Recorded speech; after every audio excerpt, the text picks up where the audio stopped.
Hello again, I'm Mason. Welcome back to episode 2 of Level 0 Literacy. This week, the gang and I are going to be tackling Bioshock, a personal favorite of mine. This episode is going to contain full spoilers for the game, as well as discussion that contains, but is not limited to, body horror, grotesque violence, child abuse, worst of all, Ayn Rand. Ugh. Listener discretion is advised. Thanks for listening.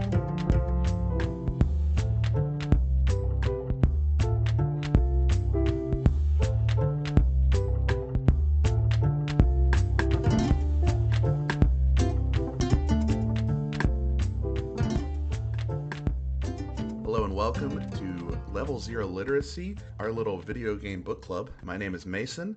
I'm here with Buck and Sam. Today we are talking about Bioshock, which is a 2007 action shooter, like first-person shooter game designed by Ken Levine out of 2K Boston, later named Irrational Games. The game takes place in an underwater utopian city called Rapture, where a great mind of the 1920s has squirreled away down at the bottom of the sea and discovered a new way of altering genetics of the people he has taken with him to disastrous results. The game is influenced by earlier games that Ken Levine worked on, most notably the first two System Shock games. Of the two System Shocks, Bioshock is most clearly influenced by its nearly direct predecessor, System Shock 2, of which several story beats are mirrored and some themes carry through from game to game. Quick question. Yeah, quick Have answer. either of you played the System Shock games? I know that I've sat down in front of one when I was like 8 years old or something because my dad had it on his computer, but I don't remember anything about it. No, I haven't as played System Shock. yeah, I as a zoomer of the group, I've never played any System Shock games. I had always heard that they were like these legendary first-person shooter RPGs from kind of before my era, because I think System Shock 2 was 99, 98 or 99 when that game came out. Yeah, that would put me around 8 years old. So yeah, sounds Yeah. about right. So, first thing I would like to open on would be the general kind of story beats of Bioshock, which go somewhat like this. You open as a passenger on a flight which goes down into the ocean in a violent crash, leaving you, the player character, swimming alone in the ocean when you see a giant lighthouse springing up from the endless sea in all directions. Going into the lighthouse after swimming up, you find a special, sort of a personal submarine vehicle that you take down into a type of like, what would be like the time frame? Is it like Roaring Twenties or would it be like later than that? It, So I believe this game is supposed to be set during the Cold War.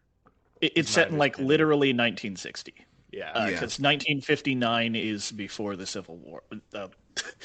before the Civil. No, Yeah, I don't think it is actually. No. The Civil War in Rapture. Oh, okay, okay. I don't know how.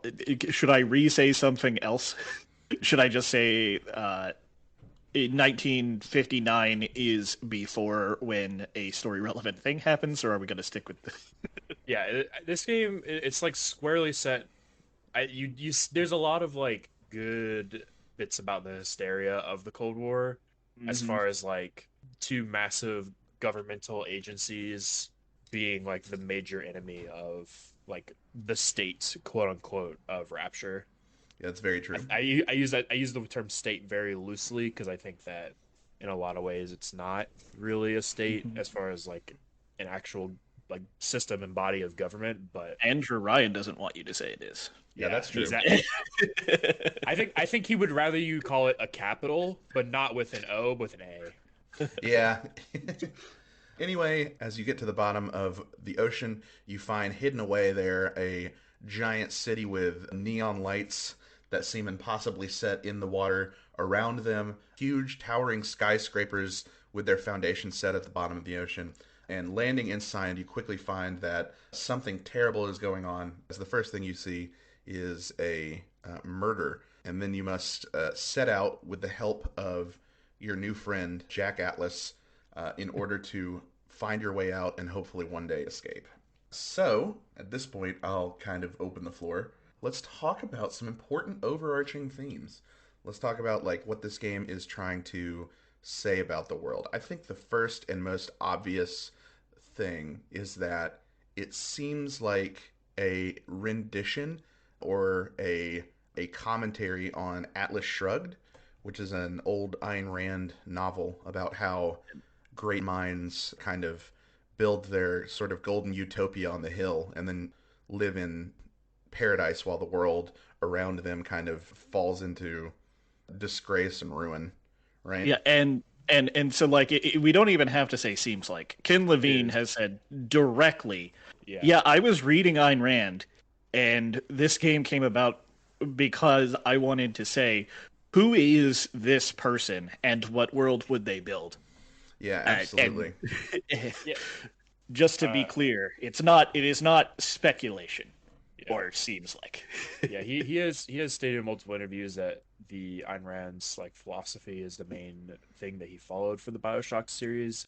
And it's interesting. The interesting thing to me is in some of the interviews that he did, he stated that this wasn't really meant to be necessarily a critique of Ayn Rand specifically, but more just a glimpse into what happens when you take philosophy too far. When you are as a person so engrossed in like one philosophy that you take it to the extreme, what does it look like when you do that? And this is something I think you see a lot with artists with like especially people who are working on products of philosophy is well, a lot of times when you do see these like dystopias, it's less an exploration of like necessarily a critique of the philosophy itself, but more a critique of following a philosophy or allowing yourself to get enraptured in philosophy and lose your sense of self and giving it up into whatever it is that you are trying to follow. So sort of a commentary about things like zealotry, about over dedication to an idea to the point where you lose recognition of personalities and the rights and the feelings of people. Yeah, and I will say despite the thing I just said, where I think the developers and that was the developers' spoken intent, the actual game itself does end up being a fairly striking piece of criticism, I would say, towards the concepts and philosophies of Ayn Rand. It's worth noting that despite the fact that Ken Levine gets sort of top billing, and maybe I'm just saying this because I watched the H Bomber Guy essay yesterday, despite the fact that Ken Levine gets top billing for the game, he's not the only person who wrote, he's not the only person who conceptualized for the game, programmed for it, designed things. There's a myriad minds and artists who took part in this who probably had a vision for what the game would be and what the game would say that was closer to what ended up being the final result, right? Yeah. And I would like to emphasize Andrew Ryan, specifically, the guy who built Rapture and the primary or antagonist for most of the game, is a very compelling character through like the audio logs and just his base interactions with you on what exactly an extremeless, like an extreme Ayn Rand, libertarian is the word, zealot would end up like if you did take that philosophy to the extreme, right? Like, I think they did a very good job. There is no waffling on who Andrew Ryan is and what Andrew Ryan does. To give an example, when you walk into the area of Rapture that produces the oxygen, you can find an audio log that talks about how he owned a forest and the American government wanted to turn it into a national park. And Andrew Ryan goes, "Nah, this is my forest I own," and says he burned it down. Sure did. Uh, He said, if I can't have my forest, nobody can. I think were his words. One thing that's interesting to me is that a lot of the more critique of this game, as far as its political ideology and the like, comes in the audio logs. You do get like touches and flashes of it through the gameplay, or like the main just like going through the storyline, the adventure line, right? The adventure line does take you through some concepts, but if you really want to feel the full like breadth of the depravity of all of the things that happen in the background of Rapture, and even before Rapture was a thing, you really do have to touch into that audio logs, which I think is a little bit of a weakness personally. I think you're asking if you want to get the full like picture, if you want to get the full image of what's going on, I just wish you wouldn't tuck it away or like info dump it as much, because I think when you ask your players to like seek out the information themselves, there is a little bit of disconnect that can happen. Like for me, sometimes I would pick up audio logs and I would lose them to what was happening in front of me. Oh It yeah, was I yeah. found it Oh yeah. a lot of times it felt very hard to like just stop, pick up an audio log and stop and then just sit there and listen to it, because I it just wasn't engaging in the way where it's like, I'm so like interested in all of every single one, because there's a lot of audio logs. I'm so interested in every single one of these audio logs that I'm gonna like stop and listen to them each one I pick up. Yeah, I probably did that for maybe like 30% of them, but for at a certain point, it's like I'm not gonna like just sit here and listen, which is a shame. I think is a shame, because a lot of the philosophy of the game is very well captured. The essences are very well captured within some of the things that they plant around for you to find. And that is designed as intended, for better or worse. Ken has said he doesn't like cutscenes. He doesn't like story exposition, to the point of saying in a GDC talk shortly after the release of the game that people don't care about game story, which is a really interesting thing for someone whose main job is to write a game story to talk about. Yeah. And now I don't want to say I don't want to misrepresent his point. His point is people don't care about your story right off the bat. You have to make them care, which is a thing that makes sense. But I can definitely see that in the way this game was designed, where if you want to really understand Rapture, you have to go out of your way, find the audio logs, and find like the visual storytelling. There's so many secret places and secret stories in the game without audio logs or anything. They're just visual. That if you do not go out of your way out of your way to experience, you'll never see. I think it strikes a nice medium in a sense in between like what we see with Dark Souls and what we Mm. see with like modern, what I think we call walking simulators, where it is Mm. mostly just a story without a lot of gameplay. Where Dark Souls is like an extreme, there is no lore. We will present you with no lore in any of your gameplay. You have to go find it yourself, pretty much. And then walking simulators are, there is no game. Enjoy the Yeah, story. yeah. So I do appreciate that. I do like that, and I like what I do enjoy what the game is going for as far as using a more dynamic choice of storytelling to get its points across. I do think that there is a world where the audio logs as a point of lore would be like the perfect device if they had, like the big players of the game, Atlas, Fontaine, Tenenbaum, and Ryan there were just no audio logs. And then all of these like side characters, Suchong, Cohen, what was I am McClintlock or someone else. yeah, McClintock, yeah. Atlas's lover, and then the plastic surgeon. Those folks Mm-hmm. were just like all like audio logs. So like the characters that you like never really see or interact with in like a main story capacity. Like you could fill out the world based on like what's happening to them. That's not the game we got, but I do want to say like one of the huge strengths of the game is the like very very biting use of visual metaphor and set piece storytelling and like small world building through level design.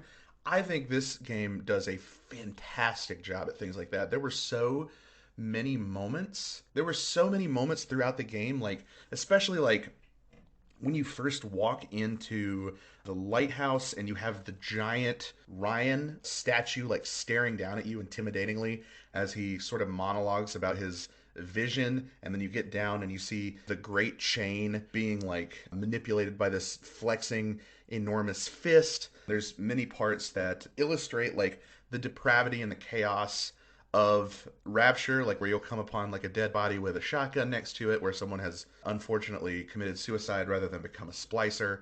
Like, I think that is where the storytelling of Bioshock is at its absolute best in these small visual metaphor or visual or like these show don't tell moments. And maybe it's because the audio logs can get kind of droning and samey, but like, oh my god, there's so many of these like set pieces and things like this were breathtaking to me. Yeah, I think that is where the game excels, is the visual storytelling, where it does have a lot of that show don't tell mentality. And there's I if I were to replay BioShock in the near future, I think the biggest thing that I would be looking for is those smaller visual details that they put into the game that most people I don't think would notice on their first playthrough, and I think a lot of people probably wouldn't notice on their second playthrough. And maybe not even without a little bit of guidance, a little bit of like the hands to kind of like an article or something to kind of give you an idea of like, hey, here's some like smaller things to look for while you're going through this world. These are the kinds of things that you can find if you're willing to just go out of your way just a little bit to find them. Yeah. There are a lot. I think the artists did like an immaculate job filling, just making the world chock full of details. And I honestly think it's like kind of a shame that the story was not like mainly told that way. But just because it seems like on its face that they're so talented at being able to communicate things that way. You were saying something, Buck? I'm sorry. I don't know. I think they accomplished a lot of that, didn't they? Like, you walk around and you can find someone who was tortured during the war between Ryan and Fontaine, right? You can find I remember this guy in the fishery. in the fishery. You can find the parents of the child who you hear about throughout, like, the first third-ish of the game, the first third to half, where you're experiencing these parents who lose their child to becoming a little sister. And if you follow like their audio logs and their story, you find their dead bodies in the hotel room they were staying in. I do I remember that, yeah. think they do a lot of that. Now, if you don't mind, I'd kind of like to jump more towards the end of the game because there's a really weird thing that I want to ask about, which is why do they give you a choice with the Little Sisters, specifically because you only get the quote unquote good ending if you harvest none of them. Well, it's the same. I'm not sure if I understand your question, because this is a question that's posed by a lot of modern games, honestly. Is it that you think the other endings are better? So there's two endings. There's actually three. There's three endings. What is the third? So there's one ending you get when probably the one all of us got. If you save every little sister, you take them in the bathysphere back up to the surface, and they go on to live normal lives. The second ending is if you harvest at least one, but not all of the little sisters, where when they give you the key to the city, you take it, become an atom spliced like crazy person, like and take Fontaine's place. Eventually, you let the splicers loose on the world. The third is if you harvest all of them, you get mostly the same ending, but you get like extra dialogue from Tenenbaum about like the evil you have wrought and like what you did to the children. Okay. See, I didn't find those two endings meaningfully different enough Oh, to. okay. Yeah, all right. I got you. Like, yes, the dialogue is different, but the visuals are literally the same.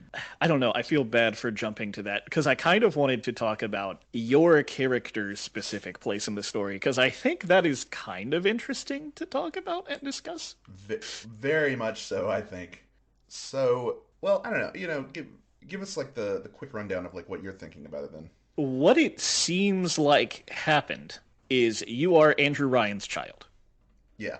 from a stripper, Yes. and somehow Dr. Suchong is his name, right? Yes. Accelerates your growth, and Fontaine and Tannenbaum are working together to turn you into literally a sleeper agent, to turn you against Ryan.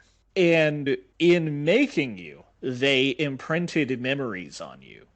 And, you're literally a sleeper agent. You somehow get activated on the plane, and you come down here and experience this. And I don't know if we've made it aware that Atlas, the person who guides you through the first part of this, is Fontaine, who is controlling you. And I think it's an interesting thing, but I don't really know how interesting it is because it's kind of like a meta commentary on you are literally a video game character, right? Right. I don't know. If I have to like think about the main character's place in the world, I almost like my ideas. I think a lot about like predeterminism, fate, like the circumstances of one's birth kind of shaping like their place in the world. That was a lot of what I took away from those elements of the story. I think there is a little bit of a meta commentary, right, about you know, the realization by the character that they're not in control. I don't necessarily know if the intent was to tie it to a video game. Like, Mhm. you are being controlled by a player as a character in a game, so you don't actually have any real control. Personally, I didn't really like the detail just because it almost made me feel as if some of my choices as a player were less impactful. I was just doing the will of someone who directed me to do them, And because I think a lot of what sells things in more narratively driven video games are ones that are like these are things that are happening as you, the player, making a choice, whereas here it's like you didn't make any theoretically you didn't make any choices. All of the choices were made for you by people that were manipulating your character throughout the course of the game. The only thing it really gives you any freedom of choice over is how you decide to deal with the little girls, and as a result that ends up being the main thing that dictates how your story ends. and so that's why so this is why I want to ask this. Because as I was watching the director commentary for the remastered version, they didn't love that there were two endings. And the guy who the director, not Levine, said, I really like the good, happier ending, and the other ending is there because 2K said they wanted two endings. Oh, I see. And the reason I ask why is there a choice is because Atlas could just tell you to harvest little sisters. Yeah, that's what I was just about to say. When you get to your first little sister, it's presented like it's presented like this. Not a part of it is a moral dilemma, and part of it is like, ooh, do you choose to trust Tenenbaum, who near the end of the game, like you have to, she's like gonna deprogram you anyway. But And like Atlas could just say, would you kindly harvest little sister, and you have to do it. Which it and would give away the ghost for the twist, but like I don't We'll know. get to that in a second. Yeah. and Tenenbaum could say, "Would you kindly?" She knows. She She does knows know, the yeah. she knows the activation word. I almost wonder. Well, so then to that point, I almost wonder if their get around point is if you give both, if since both the characters are in the know about the situation, Mhm. they kind of cancel each other out. So maybe they felt pressured into a situation where this is something where they can't really give themselves the control because maybe they don't know what happens if they're given two directives that are contradicting. Here's my thinking on the situation. At this point in the game, Andrew Ryan is not dead, and Fontaine and Tenenbaum All right. both sort of were part of creating the player character with the understanding that you're going to be a tool used to overthrow Ryan, right? So maybe at this point in their game, they're still united by a common cause, and Yeah. also Atlas still is interested in manipulating you as Jack Atlas, Mhm. so he probably doesn't want to give away to Tenenbaum that he's secretly Frank Fontaine. Right. Yeah, I do think that there's also the fact that there's no real reason for them to be antagonistic towards each other yet. In the same vein that like they have a common enemy, but realistically, there's no real reason for them to go at each other until the third act, where you are saved and then turned onto Atlas as a result of being saved. But at the same time, like Andrew Ryan's kingdom is like actively crumbling, and he is almost assuredly hopeless to save it. When you get to him, he simply tells you to kill him anyway because he understands that he's in a losing position in the sort of metaphorical chess game that Well, he's he's. also not going to kill his son. I think that's more the thing. He explicitly says, "I see who you are. I can't." Like he says, "I can't stop you," because I think Andrew Ryan is like this is the extreme philosophy thing, Yeah, right? Like yeah. this is my progeny. I'm not going to lift my hand against it. And the whole a man chooses, a slave obeys thing, right? Which I think that's the best moment of this game, Oh yeah. when Andrew Ryan is there and he just tells you to kill it, right? Like, and he's like, "Look, I'm choosing this," right? And it's weird because I don't understand what there is to save. Everyone on Rapture is either insane or a splicer. Every person you interact with, except for Tannenbaum, which I mean, I don't know, you know, Jewish girl raised by Nazis is an interesting way for her to go. And It's also very hard to call her still a denizen of Rapture when she's stuck in a special hidden chamber in the sewers with the yeah. remnants of the little girl program, effectively removing herself from the Rapture Society to begin with, right? And so it's like, what is there to save? What hope does Ryan have? So maybe that is partially also him giving up, right? Like he sees. I wonder if he actually sees his failure at the end or not, because that's not very clear, right? I think there's multiple points in the game where Andrew Ryan speaks to you over the radio where it felt to me like he sort of has a good grasp of like, you're in the end game, like it's unsavable, right? Because like you're already so far, like you created the Big Daddy program because you created the little girl program. You created the little girl program because people are starting wars over Adam, and like your vision of like what the city was going to be is already just like so far out of out of reach for you at this point because of the consequences of like this sort of unbridled, unethical march towards scientific advancement, right? So now we have to talk about maybe the not so great part of the game, the third act, starting with the Are we reveal. starting? Yeah. We've sort of been talking about a lot of these things so far, but I'll go over it just sort of properly.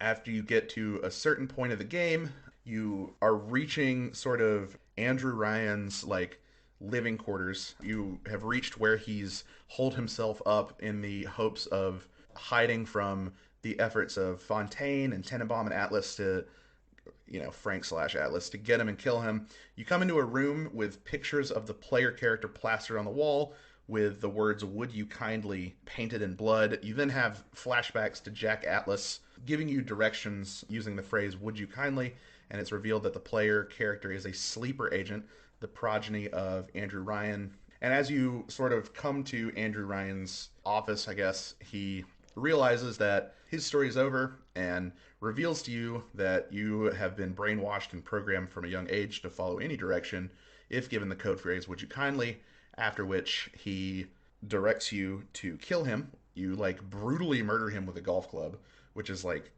sickening because it ends up lodged in his brain. After which, the person who's been directing you rather, through the first portion of the game, Jack Atlas, reveals that he is Andrew Ryan's main sort of business competition, Frank Fontaine, who you learned about through both Fontaine Fisheries and Fontaine Futuristics, two of his like wildly successful businesses. He had adopted a fake identity in order to hide from you the fact that you were going to be used as a tool to get Andrew Ryan and presumably frustrate his efforts in some way. And the last, I'd say, third or fourth of the game, roughly, is a much shorter, concentrated series of levels where you deprogram yourself and finally go fight Frank Fontaine and kill him. And something I want to bring up here that really bothers me about the third act is all the awesome immersive storytelling and interesting stuff that you can find and discover kind of just dies in this act. There is very little of that left. Oh, hold on, I'm going to push back on that a little bit. It's I think it's harder because the levels are shorter, the story urgency kind of Yes. keeps you pushing forward. I think the levels themselves are still crafted with a hand that wants to tell a story. In fact, when we talk later about the moments that stood out to us in the game, I'm going to talk about a level from Artemis Apartments. A level. I'm going to Okay. talk about a specific moment from there. Okay. Might have missed So something. I want to talk about the twists because I know we've talked a little bit outside the podcast, and I know we have differing like thoughts on it. And I think some of that is a result of when we played this game for the first time. So for some context, Mason has played this game multiple times. Did you said this is your fifth playthrough, I believe, Yeah, Mason, right? right. By my that's like an estimation. I mean, I Yeah. played it first in '07, so I don't have a perfect memory. Yeah. This is mine and Buck's first time getting to the twist of this game, as far as I'm aware.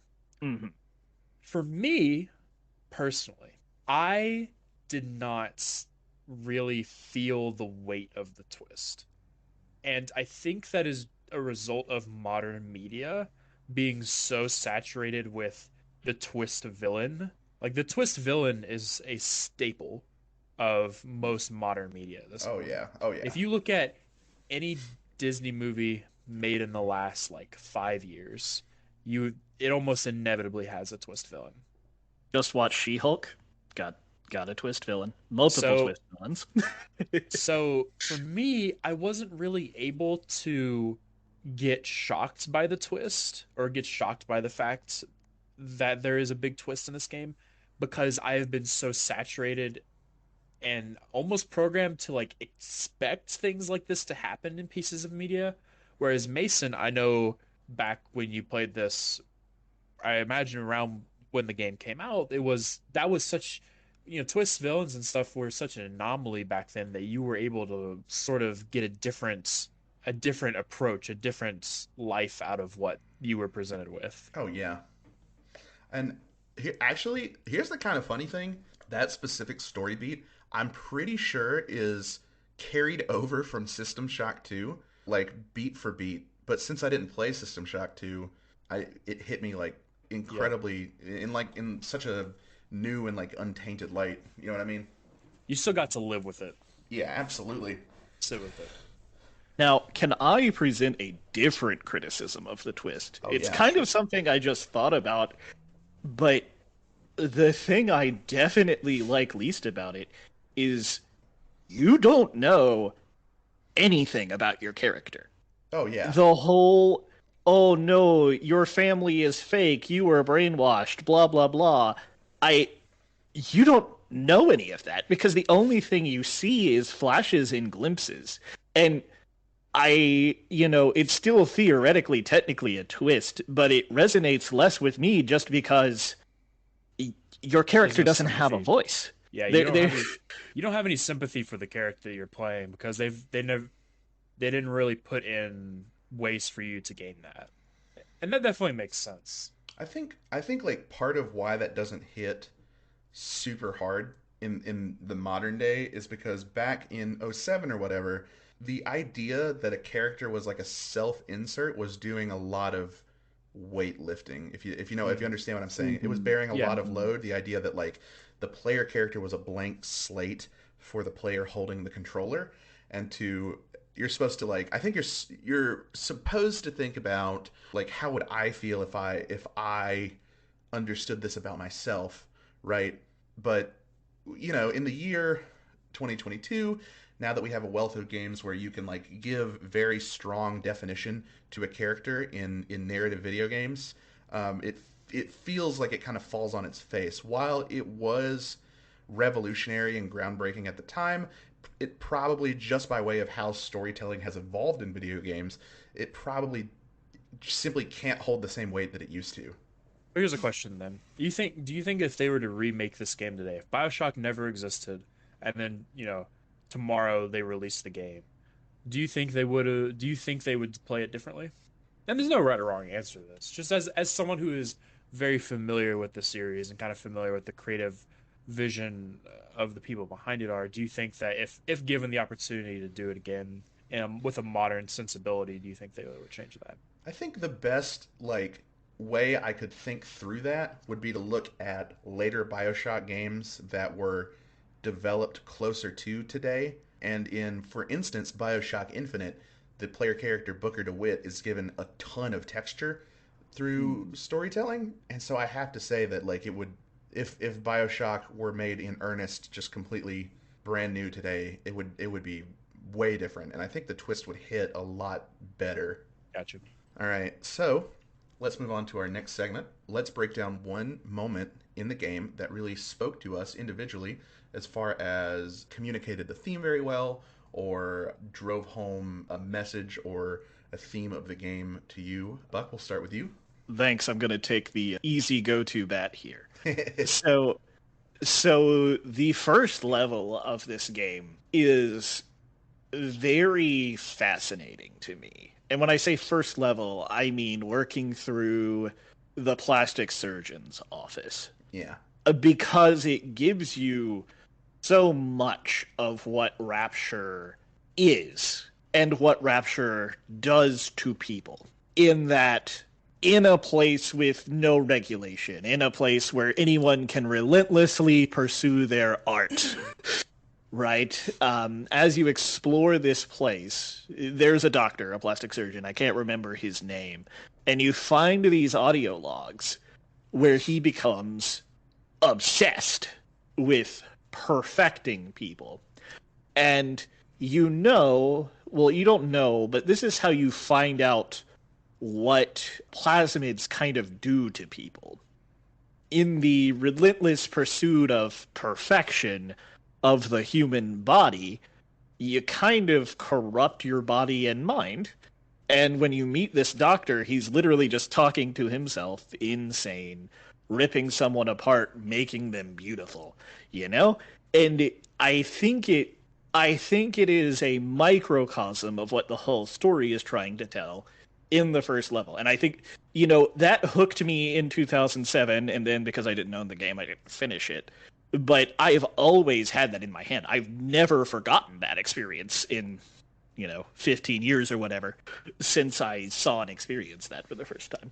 Absolutely. I particularly think that character's audio logs are like some of the best when he talks about like, oh, finally I'm free of these like ethics boards who are holding me back. And then like, you get to the middle sections of his story and it's like, you know, well, maybe being ugly is actually unethical because pretty people have to perceive you being ugly around them. And you get to the end, and he's like, "Yeah, I cut a guy's entire face off and replaced it with another, like half of a lady's face, and then half of another guy's face because I thought, and also, wouldn't it be fun if faces could be squares?" Well, he doesn't say it like that, but you Yeah. know, He kind of does, not directly. yeah, It is very. I do think the first segment of this game does do a really good job of just dropping you in and not. It's relentless. It is relentlessly. It is relentless. It is unapologetic, and I think it needed to be that way. If I'm being honest, because I think if they tried to ease you into it, the themes and the messaging behind the game wouldn't really hit in the same way. Whereas it is now you are getting bombarded. It is like a loudspeaker has been put next to you and it is just blasting music into your ears. And it works really well. It's off-putting, but in a way where it creates a curiosity rather than an interest in leaving. and yeah, I agree. Like that, the first level of the game is like some of the most compelling content of the game, as you would expect, because it would be like the opening paragraph of an essay, the hook, to get you in. But like, yeah, I completely agree. It's amazing. Sam? So my one moment for this game kind of ties into my personal life, I think, where it's the first time you step into the artist's area and you see the first statue. And me in video games, I just like to go around and hit things for fun. It's fun to just Oh, I hit know what you're things. gonna say. And so the first moment where you have out your melee tool and you just hit the statue and just blood comes out, Yeah. there's something about that that's very it just hits. It hits very nicely. It's not necessarily like I think when you get to that point it's not necessarily a shock because it's there's like that a pause. There's like a moment where you're like that just happened, and then there's another moment where it's like well that is in line with all the things that I've been presented with in this game so far. This does make sense. No. So, Oh, and then as you progress through that chapter, you do see the depravity of an artist who is just trying to capture the human essence, right?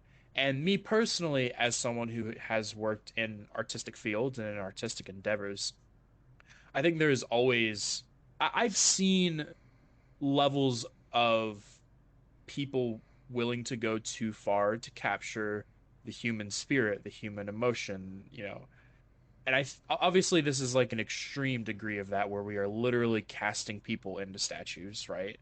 I do not think that is it's something that anyone would do in real life, but any like a reasonable person would do in life. But I do know reasonable people that have done things that are questionable in the name of trying to better capture a character, the human experience, and all of that stuff. So that personally hit very hard for me, just because there are people who try to do things like this, not depraved like this, but there's a line, right? There's a very thin line you walk as an artist, where especially in my background's in theater, especially as someone who is in theater, there's a thin line you walk where you might begin to lose your own humanity or sanity or whatever you want to call it. So yeah, I think if you were looking for specific examples of that, you could go look at people who do.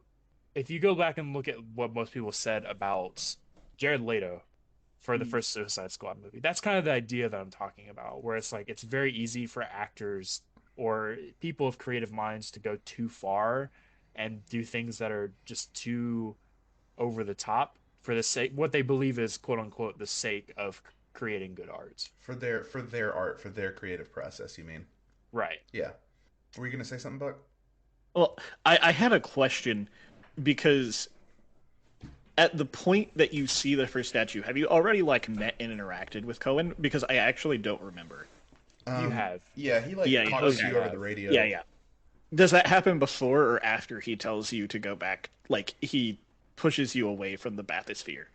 The first place that can happen is you get out of the bathysphere. Cohen gives you his little dancing routine with his Okay, yeah, yeah. plastered up guys. Then you head out into the main area, Oh, I see. and Okay. there are a couple of those guys like already there. And then I couldn't tell you which one where specifically it happens, but hmm, you know. another question while we're here, if you don't mind. Can you fight and or kill Cohen? Because I Yes, didn't. I was just like, you know what? You can live, guy. there are in fact two times that you can fight Cohen. The first is after you complete his quests, he'll walk out and give you your little tonic, right? Hmm. And he'll say like, "Oh, the other one, that's my muse. I'm the only one who has the key, so you can't get to that. You can attack and kill Uh, him." He's basically a really beefed up Houdini splicer. If mm-hmm. you don't kill him later in the game, you can visit his apartment. He will have two Houdini splicers with his shock collars on them dancing, and he'll say like, "All right, little moth, don't interrupt them. They're dancing for me right now." If you interrupt them, he'll come down out of his apartment, which is the only way to open his apartment door, and attack you, and you have the same boss fight essentially, except you've got a lot more stuff and you can kill him very easily. And up in his apartment, there's actually a power to the people machine. And a Okay. couple of audio logs actually. His did you get the audio log where he's like he performed his poem The White Rabbit? Where he I had to, didn't. he wants the ears off. Yeah. Yes, I did. If you go up into his apartment, he has like 100 white rabbit masks that splicers wear, just like taped onto the wall, like all over his, like looking at his bed mostly. So it seems like when I first got, so this was the first playthrough I actually got into his apartment. I had first, when I had always thought that the White Rabbit poem was about himself, about like some sort of self destructive tendency he was wrestling with.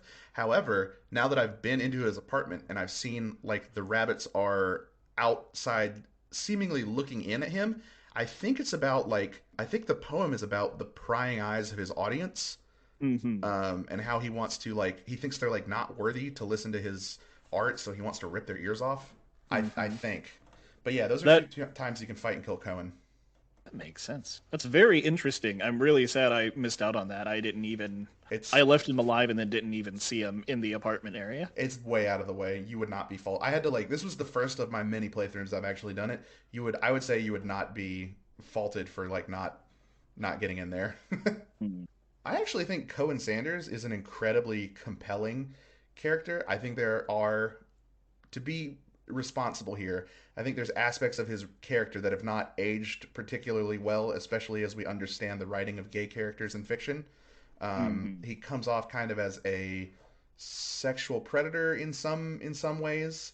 He comes off as like very manipulative and like overly affectionate, but like the exploration of an artist in a society without ethics, in a society where like in one like Rapture, I think is like super interesting, and I think that they did a generally good job with Cohen.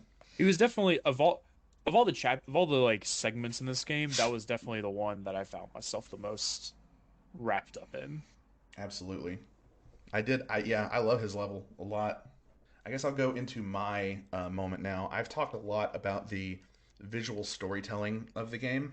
Funny enough, one of the moments that hit me super hard was late in the game in one of the sections that the game is trying to push you to progress as fast as possible, and therefore it's very easy to miss. Near the end of the game, you have to go find Dr. Suchong's apartment in order to get a serum that will deprogram your brain and allow you to go fight Frank Fontaine. Now there you move into this apartment section and there are two apartment complexes, but the story only necessitates that you go to one. The two apartment complexes are called Artemis and Hephaestus, which is a reference to Greek mythology where Artemis is a goddess who sprang forth from Zeus's head. She's like this revered huntress who's worshipped all over Greece or ancient Greece, if you believe like that kind of mythos. And then there's Hephaestus, who is this like ugly, rejected like laborer who Hera like threw off of Mount Olympus because he's like disgusting and deformed, and then went on to live on the side of Mount Olympus like forging things, basically doing manual labor for all of eternity.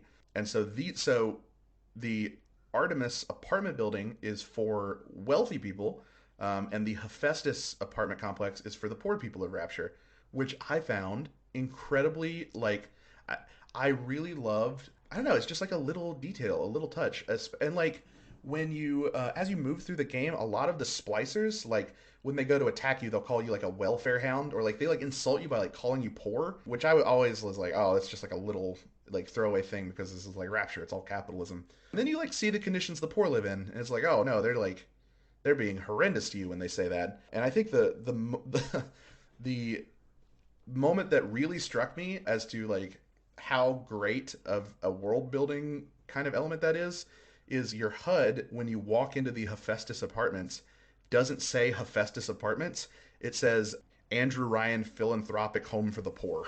It like doesn't match the map. Ah, I don't know. I thought that was really good. Just like as an understanding that like Andrew Ryan doesn't believe in, you know, government safety nets for people. He doesn't believe in like treating the poor well. He's his philosophy is very much that like you deserve your lot in life. What your wealth and fortune is an expression of like how good of a person you are, and that he won't even dignify the less fortunate in life with any sort of help or reprieve from their suffering without the ability to plaster his name all over it and use it as publicity, as propaganda for himself. Mhm. Um, and Fontaine used that to literally just make his own army and help himself come to a little bit more power, right? yeah, that's like Yeah. part of the story of how you learn a lot of that in the fisheries. Is like Fontaine was promising a better future for all of the manual laborers, and like they rallied behind him because of that, because they were like treated so poorly by Ryan's like system. I don't know. That was such a cool, I hadn't realized it until now because it's just like the HUD pop up for where you are. But like, oh my god, it like when I saw it, I was like, oh my god, that's such a cool little detail, cool little moment.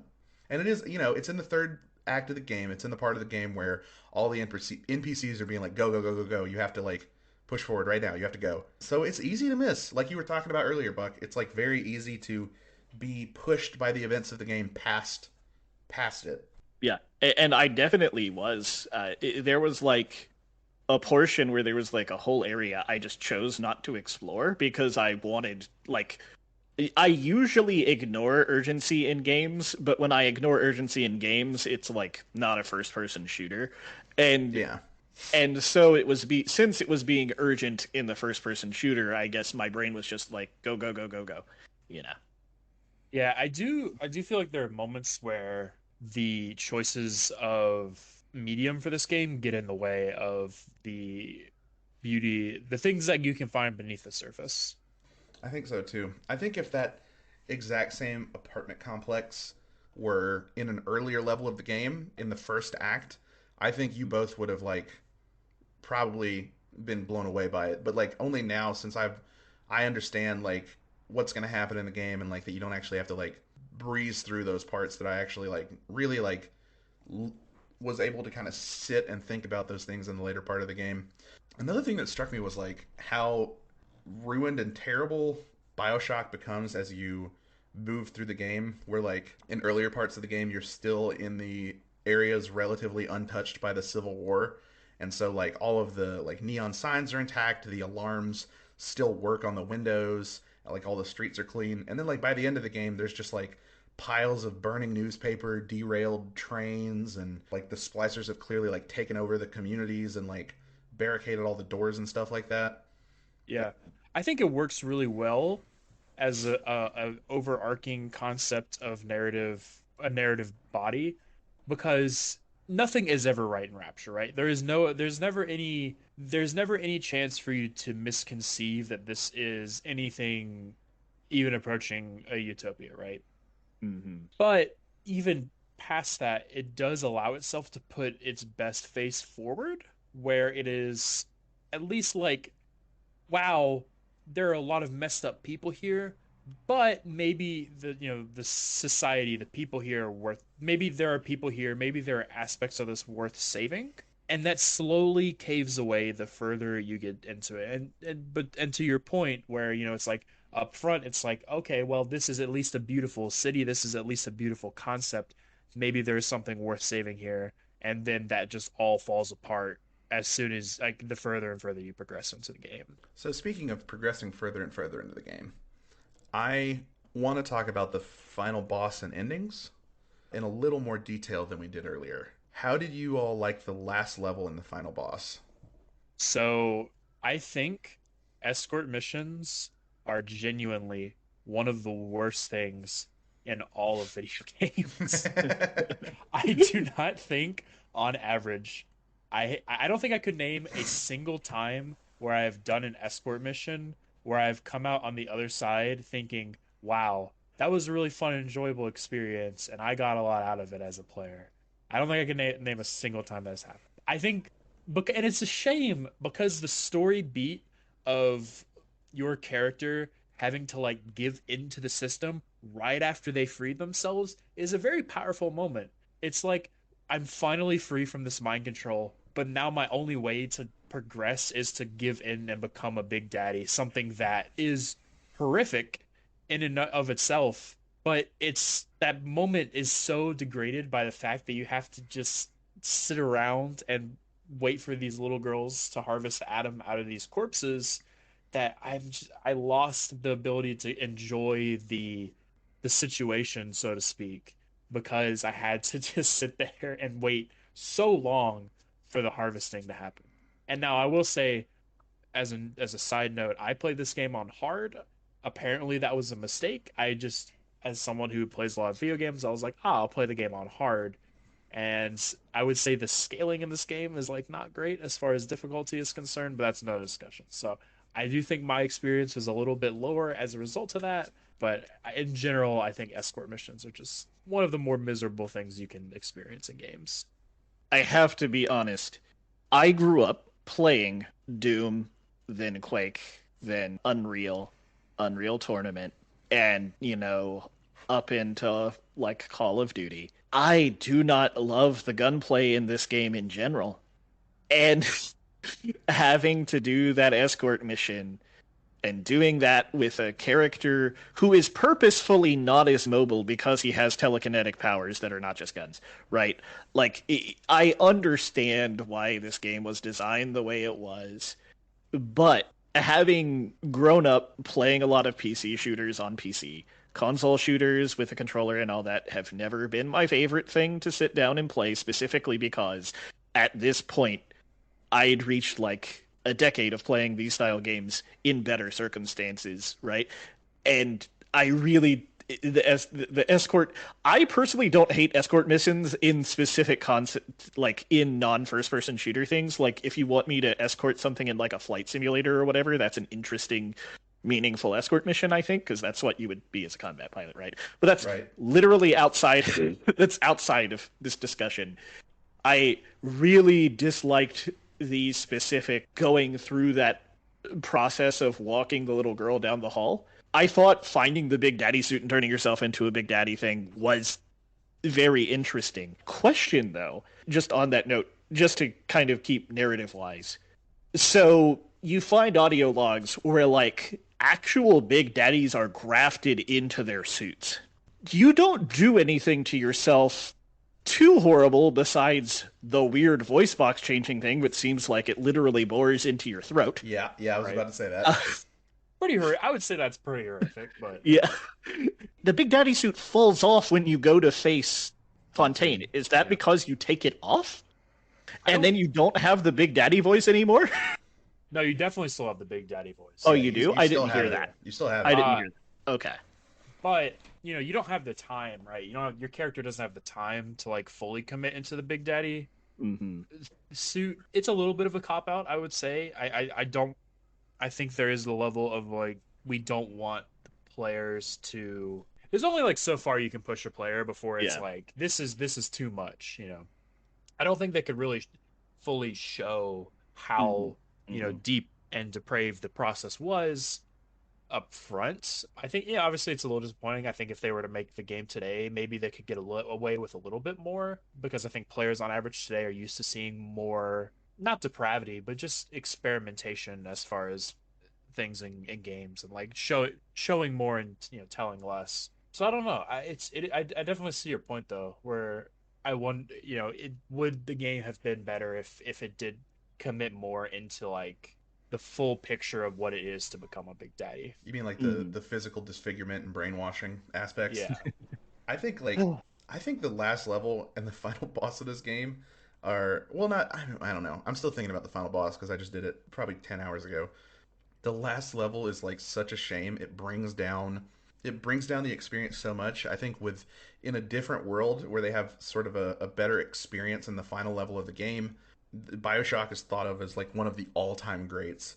Instead of like, Mhm. I mean, it's remembered as a great game. It's remembered as an amazing game, but like it could be like a bastion of like what video games could be if it weren't for the final act of the game. The areas are like so open and sprawling and filled with like cameras and like splicers and stuff, which is like so different from like the claustrophobic like hallways you have earlier in the game. The Big Daddy section is like so frustrating because the little girl is like fragile. She walks very slowly in the middle of the hallway such that the player in their Big Daddy suit can't like walk around her and like go set up traps to like save time. And oh god, it's just so frustrating. In fact, I don't know, that part is pretty like terrible on its face, I think. And then the final boss, Sam was telling me last night as I was playing, like, oh, the final boss was like kind of dumb. And then I I don't was, think okay. Well, I don't think it was dumb. My words were it's out of place. It it's feels out of very out of place. place Yes. for Yeah. what the rest of the game is. And the game director says in the director's commentary of this game that it was silly and should have been something else. Yeah. I was telling, while Sam was saying how out of place it was, I was like, no, this boss is great. I remember you have to like suck all the atom out of him. It's like really cool. He's become like twisted beyond. It's like so great. What a great boss battle. And then it started and I beat him in like a minute and a half. And I was like, oh, My so well. the direct comparison I made for final boss in this game, Buck, have you played Arkham Asylum? I have not finished it. Okay.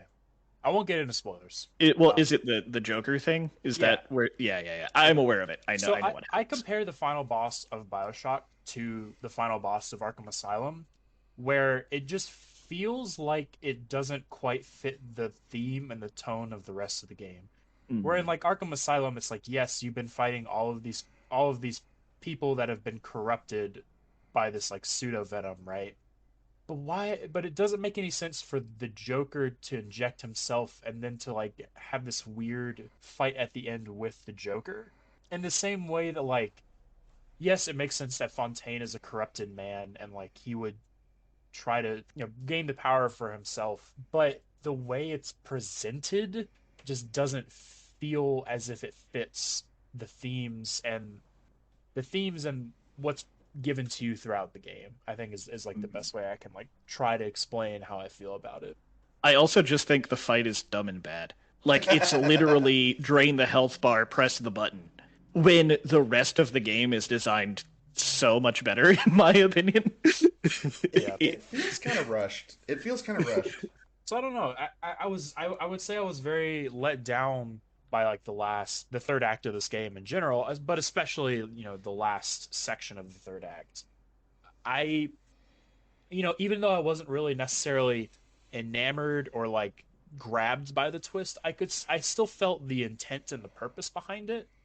And then for the game to kind of like fall on its face the way it did a little bit, at least from my perspective, it Mm.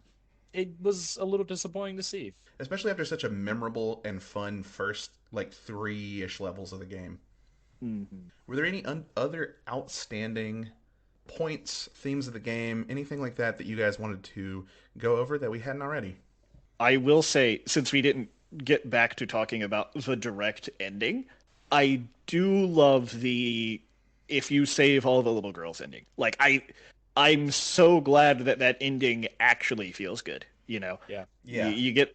I like getting the satisfaction of watching the little girls murder Fontaine, and I like that you save them, you care for them, and like you literally have like a it's not implies that they're like traumatized forever by what they experienced, which I'm gonna be honest, in a lot of modern day game writing, that it seems a lot more nihilistic. I think you wouldn't have gotten an ending as straightforwardly good as that.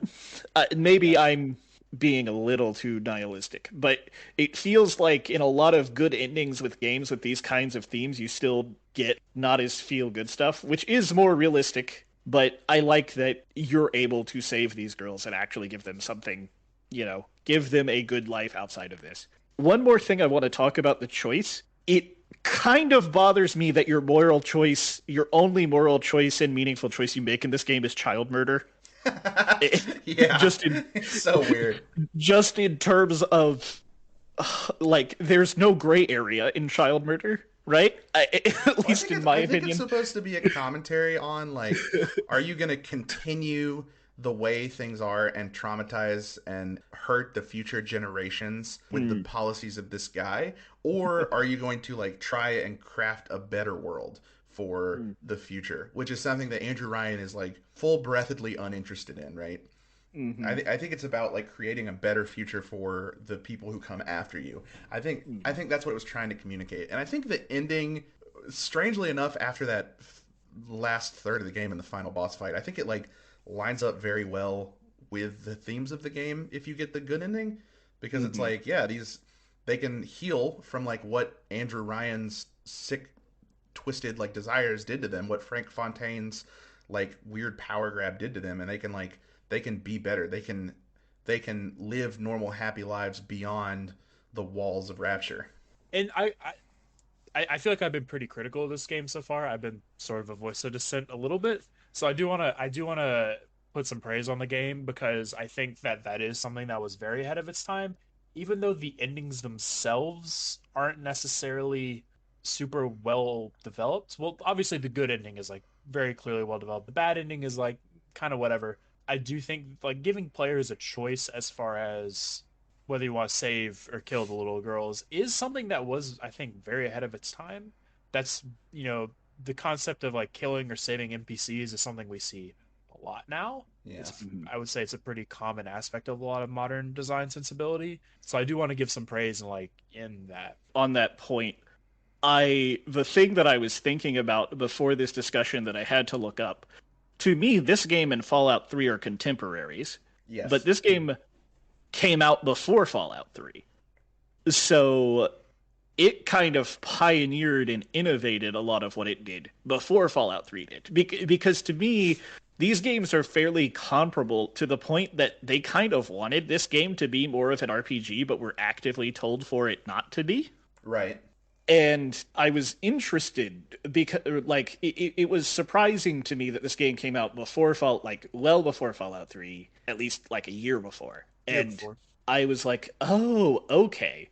So, because I thought this game maybe felt a little feature light, but because I'll be honest, this period of video games is a blur to me because I played Guitar Hero and Rock Band, and then like played sports and hung out with people and played music during this time, as opposed to playing a lot of video games.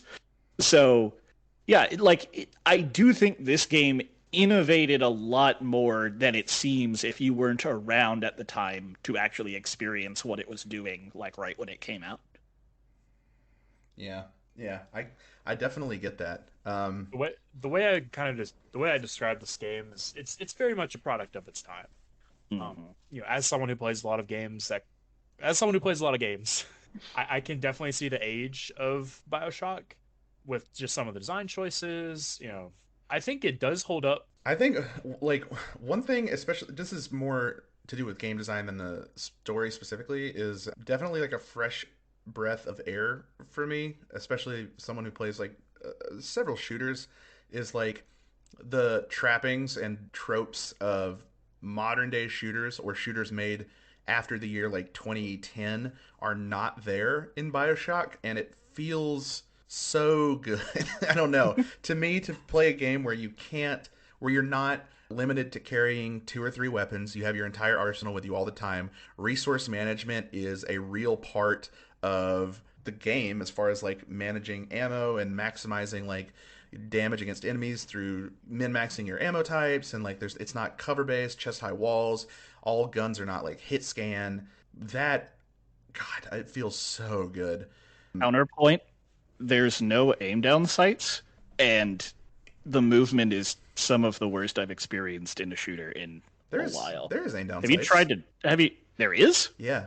How? Well, for every gun except the chemical thrower and the shotgun.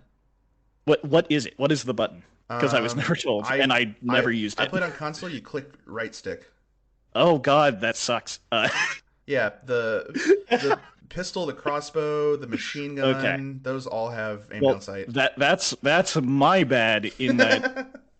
But I'm gonna set my foot down on the movement. You ever try to jump on something in this game? Oh, it's bad. Like it's not good. It's not good. I'll give you that.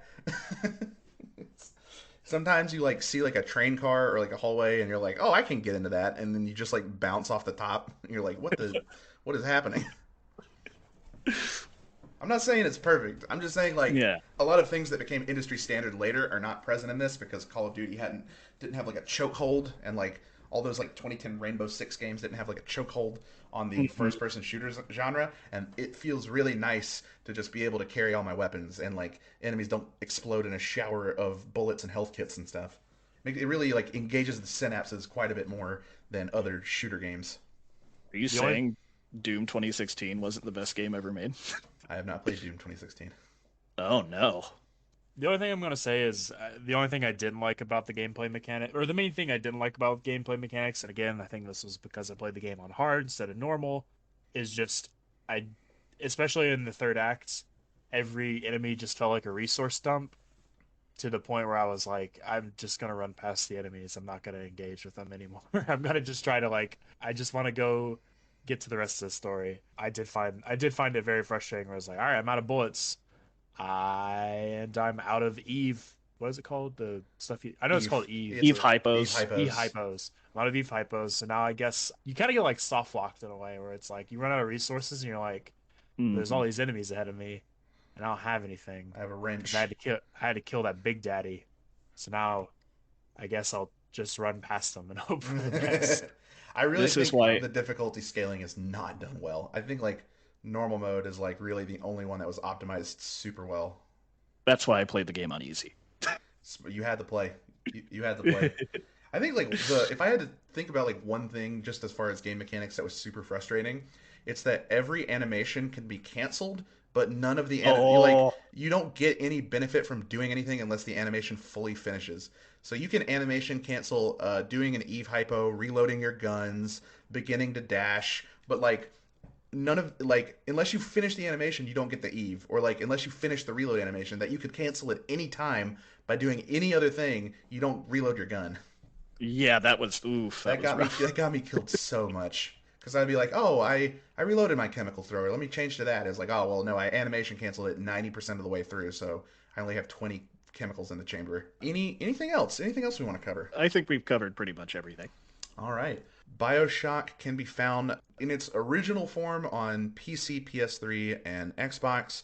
However, you can also purchase a remastered version, which includes the first two Bioshock games, as well as Bioshock Infinite, for $20 on every major platform, including Steam, the PS4 and 5 store, the Xbox, and the Switch game store. I would highly recommend playing it yourself. Just understand that you're going into kind of a dated game. With that, this has been Level Zero Literacy. We thank you all for joining us today. On our next episode, we will be playing the game Not for Broadcast. As always, thank you all.